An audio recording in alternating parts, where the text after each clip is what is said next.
चाबी हाथों से तुम्हारे अमीर के कदमों में डाल देंगे। ये बात तो कह दी, लेकिन एक समझदार आदमी इस बात को समझ सकता है कि चाबियां ऐसे कैसे डाल दी जाएंगी। कोई जंग नहीं हुई, कोई खून खराबा नहीं हुआ, किसी को कमजोर साबित नहीं किया गया, चाबियां देने का मतलब क्या। लेकिन बात यह है कि इस्लाम की निजाम जिस शख्स के हाथ में जब जब आया है तो अल्लाह ताला ने उसको वो शऊर भी अता फरमाया है, उस दौर में जिस शऊर की जरूरत है। मैं बताना चाहता हूं कि यही फारूक आजम है और एक लश्कर निहावंद के इलाके में जंग करने के लिए गया हुआ है। जुमे का दिन है, हजरत फारूक आजम रजी अल्लाह ताला अन्हु मस्जिद के मिंबर पर खड़े होकर के तकरीर फरमा रहे हैं। दौरान तकरीर चंद लम्हों के लिए आपकी निगाहें बंद होती है तो इधर नमाजी सामने है और उधर लश्कर का मंजर सामने है। 300 किलोमीटर का फासला है। 300 किलोमीटर से निहावंद के लश्कर को देख लिया और आपने महसूस किया कि इस्लाम का लश्कर पसपा होने वाला है, हजीमत उठाने वाला है, कमजोर पड़ने वाला है। दौराने खुतबा, दौराने तकरीर बावाजे बुलंद कहते हैं, या सारियतल जबल, या सारियतल जबल, या सारियतल जबल। यानी इस्लामी लश्कर के जो बेसालार थे वो हजरत सारिया थे। उनसे कहा जा रहा है, उन्हें हुक्म दिया जा रहा है। कहां से हुक्म दिया जा रहा है? 300 किलोमीटर की दूरी से हुक्म दिया जा रहा है। और हुक्म जो दिया जा रहा है किसी वायरलेस के जरिए से नहीं, किसी मोबाइल के जरिए से नहीं, किसी इंटरनेट के जरिए से नहीं। इंटरनेट, मोबाइल, वायरलेस, हार्डलाइन, ये तमाम चीजें आज की इजादात हैं। उस वक्त में कोई चीज नहीं चला करती थी, लेकिन अल्लाह ने तमाम दुनिया को बता दिया कि जब जब दुनिया के लोगों ने मेरी बातों को माना है, मेरे रास्ते पर चले हैं, मेरे हुक्म की पाबंदी की है, तो जमीन की तनावों को उनके लिए समेट दिया गया है, जमीन व आसमान की बुलंदियों को उनके लिए समेट दिया गया है। अगर वो चाहे तो अपने हाथों पर तमाम दुनिया को, अपनी हथेली पर तमाम दुनिया को देख सकते हैं। और सरकार गौसे आजम फरमाते हैं, नजर तो बिलादिल्लाहि जमअन का खरदलतिन अला हुक्म इत्तिसाली। ऐ लोगों, तुम्हें नहीं मालूम है मैं तमाम दुनिया को अपनी हथेली पर ऐसे देखता हूं जैसे कि मेरी हथेली पर एक राई का दाना। मेरे दोस्तों और बुजुर्गों, जब ये हुक्म दिया गया, साहबा इकराम भी हैरान है कि ये माजरा क्या है, ये मामला क्या है। दौरान तकरीर ये जुमला कैसे आया, या सारियतल जबल, या सारियतल जबल, या सारियतल जबल। तो जुमला क्यों आया? ये मतलब तब समझ में आया जब वो लश्कर इस्लाम कामयाबी लेकर के लौटा। लोगों ने पूछा कि आखिर माजरा क्या है, तो हजरत सारिया कहते हैं, इस्लामी लश्कर कहता है कि अगर हजरत फारूक आजम रजी अल्लाह ताला अन्हु उस वक्त में हमारी मदद ना फरमाते, हमें रास्ता ना दिखाते, तो हम हार चुके थे, हम जिंदा नहीं आते, हम वहीं पर शहीद हो जाते। लेकिन ये फारूक आजम की करामत है कि उन्होंने हमें वहां पर निशानदही की, हमें रास्ता दिखाया, और ऐसा रास्ता दिखाया कि अल्लाह ने हमें कामयाबी अता फरमाई। यही फारूक आजम है। इनके पास खत आता है। खत आया क्या है? खलीफतुल मुस्लिमीन आज 28 दिन पूरे हो चुके हैं। बैतुल मुकद्दस से पादरी बाहर निकल करके आए और उन्होंने आने के बाद ये पैगाम दिया है कि अगर आप इन लोगों के पास आ जाएं तो ये बैतुल मुकद्दस की चाबियां आपके हवाले कर दें। फारूक आजम रजी अल्लाह ताला अन्हु, मेरे दोस्तों और बुजुर्गों, इस खत को पढ़ते हैं। एक ऊंट साथ में है और आपका एक खादिम साथ में है।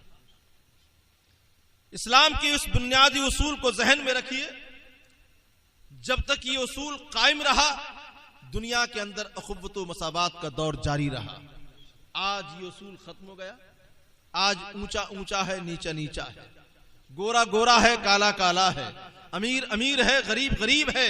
आज ये फर्क दुनिया में आ चुका है। इसलिए भाई भाई के अंदर फर्क हो गया, माँ बेटों के अंदर फर्क हो गया, चचा ताऊ के अंदर फर्क हो गया, औलाद और बाप के अंदर फर्क हो गया।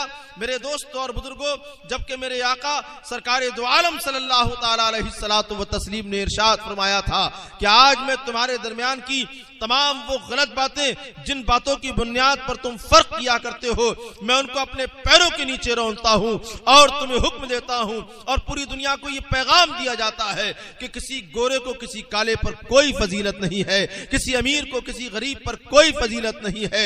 हाँ, अगर किसी को फजीलत है तो फजीलत अल्लाह की बारगाह में उसको है कि जिसके पास तकवा और तहारत मौजूद। हजरत फारूक आजम ने गुलाम को साथ में लिया। एक ऊंट है, खलीफा है, अमीर है, आपके एक इशारे पर साहबा अपनी गर्दनों को कटाने के लिए तैयार है। गुलाम की मजाल नहीं, गुलाम की जुरत नहीं जो उफ कर पाए, लेकिन सलाम हो फारूक आजम तुम पर, सलाम हो सिद्दीक अकबर तुम पर, सलाम हो उस्मान गनी तुम पर, सलाम हो मौलाए कायनात तुम पर। मेरे दोस्तों और बुजुर्गों, मैं समझता हूं कि शायद इसी तारीख को हिंदुस्तान के किसी जीहोश ने पढ़ा था तो पढ़ने के बाद यह कहा था कि अगर आज की तारीख में और आज के दौर में दुनिया का कोई मुल्क अपने मुल्क में, अपने शहर के अंदर, अपने वतन के अंदर अमन व अमान चाहता है तो उसे खुलाफाए राशिदीन के तरीकों को अपनाना चाहिए। हिंदुस्तान के एक जीहोश शख्स ने कहा था। हजरात मोहतरम, जब ये चलने की तैयारी हुई, फारूक आजम है, गुलाम है, एक ऊंट है। फारूक आजम ने कहा कि भाई तुम्हें भी सवारी पर चलना होगा। गुलाम कहता है कि मैं नहीं चलूंगा। फारूक आजम ने कहा कि तुम्हें चलना होगा। तो कहा कि ठीक है, आप इसका एक तरीका तय फरमा दीजिए। कहा कि एक मंजिल मैं बैठकर चलूंगा।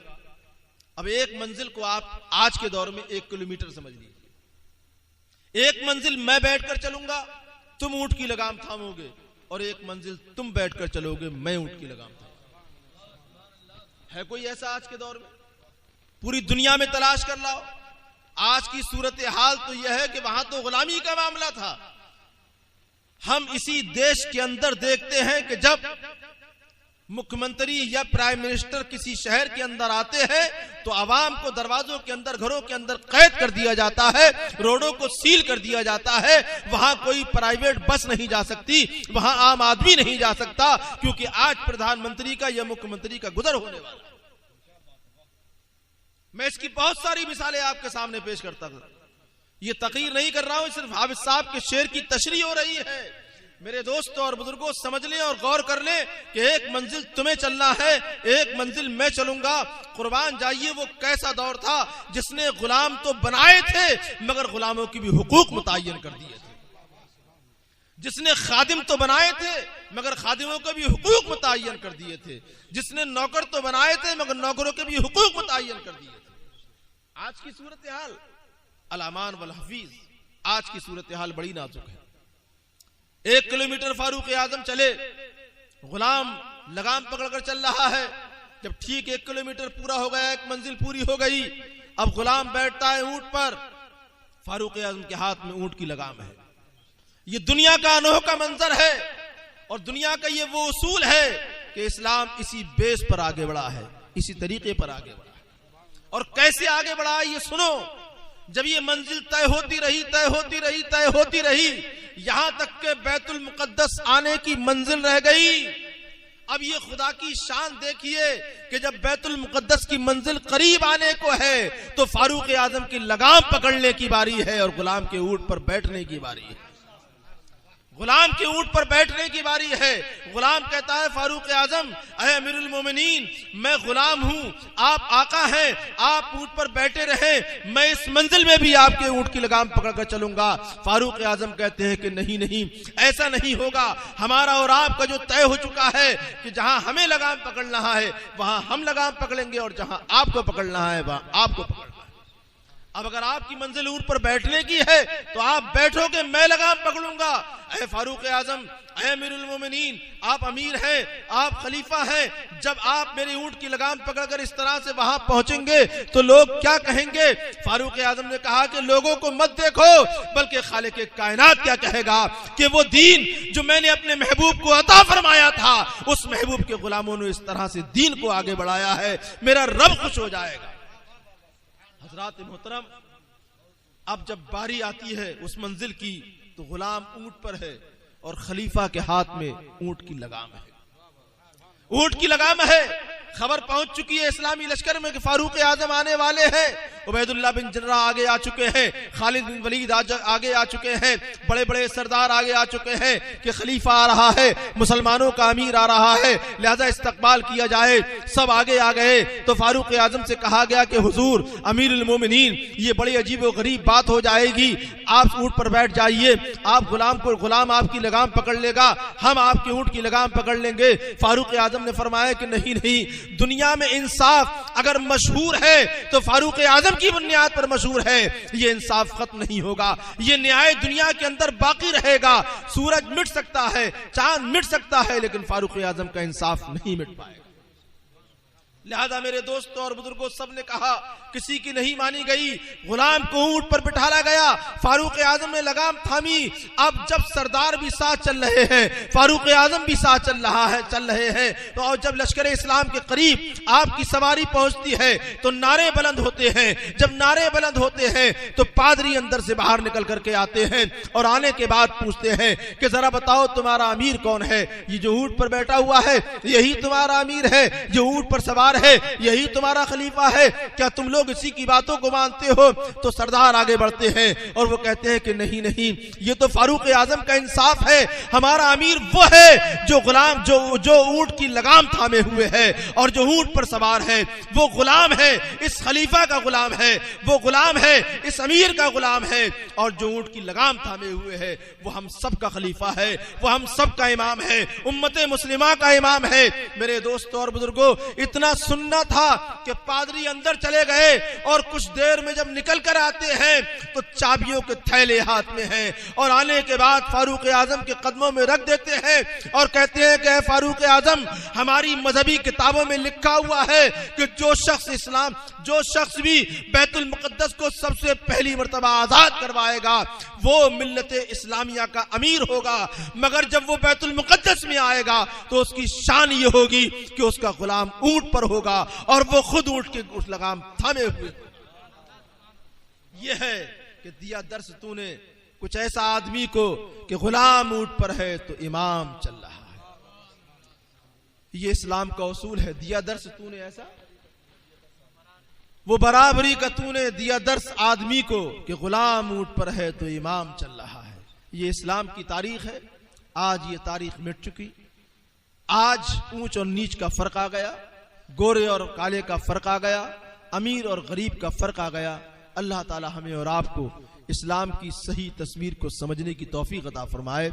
और चूंकि ये 40वें की महफिल है और हमारी नानी के 40वें की महफिल है, आखिर में दुआ कर ले कि रब्बे कायनात इस महफिल पाक की बरकत से उनकी कब्र पर रहमत नूर की बारिशें अता फरमाए और उनको जन्नतुल फिरदौस में आला से आला मकाम अता फरमाए और उनके तमाम अज़्ज़ा अक़रबा को सब्र जमील अता फरमाए। आमीन या रब्बल आलमीन। व मा अलैना इल्लल बलाग। अस्सलामु अलैकुम व रहमतुल्लाहि व बरकातहू।